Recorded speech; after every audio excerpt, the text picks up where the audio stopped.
નમસ્કાર દર્શક મિત્રો, તહેલકા ન્યૂઝમાં આપનું સ્વાગત છે અને હું આપની સાથે વૈશાલી પોબારો. કરીશું નજર સમાચાર પર. ડાંગ જિલ્લાના વઘઈ ખાતે રેડ ક્રોસ 84 દ્વારા મફત આઈ ચેકઅપ કરી ચશ્મા વિતરણ કેમ્પ યોજાયો. ડાંગ જિલ્લાના વઘઈ ખાતે તારીખ 5/2/2025ના રોજ ઇન્ડિયન રેડ ક્રોસ ગુજરાત રાજ્ય શાખા દ્વારા વઘઈ કમ્યુનિટી હોલમાં આંખોની તપાસ તથા મફત ચશ્મા વિતરણ કેમ્પનું આયોજન કરવામાં આવ્યું.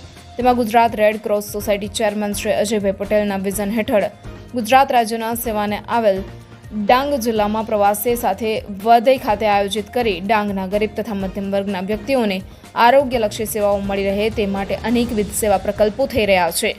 આ હેઠળ ગુજરાત નિસવાડી આવેલ ડાંગ જિલ્લાની પ્રજાને આંખોની તકલીફથી રાહત અને મફત ચશ્માની સગવડ મળી રહે તે હેતુથી વઘઈ કમ્યુનિટી હોલ ખાતે રાખવામાં આવેલ, જેમાં કુલ 303 પેસ્ટ તેમાંથી 270 જેટલા ચશ્માનું મફત વિતરણ કરાયું. Reporter Ramesh Mahala, Tehelka news, Dang.